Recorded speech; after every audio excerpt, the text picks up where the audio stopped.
নিজেকে নিজেই ভালোবাসতে শিখুন। এই দুনিয়ার বাড়িতে আল্লাহ ছাড়া আমাদের আপন বলতে কেউ নেই।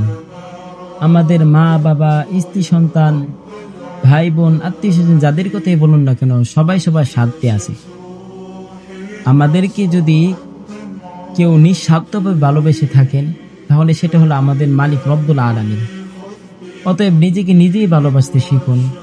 কখন আল্লাহবিহীন কারো কাছে কিছু প্রত্যাশা করবেন না। যদি তাই করেন, তাহলে মনে রাখেন খুবই বাজেভাবে ঠকবেন ও ক্ষতিগ্রস্ত হবেন এবং খুবই ভয়াবহ কষ্টের সম্মুখীন হবেন। যদি কাউকে ভালোই বাসতে হয়, তাহলে আল্লাহর জন্য ভালোবাসুন। কারণ কেউ যদি কাউকে আল্লাহর জন্য ভালোবাসে, তাহলে তারা কখনো ঠকে না ও ক্ষতিগ্রস্ত হয় না এবং কোনো প্রকার কষ্টের সম্মুখীন হয় না, বরং তারা তো সফলতা অর্জন করে এবং জান্নাতের নিকটবর্তী হয়ে পড়ে এই মিলনের দ্বারা।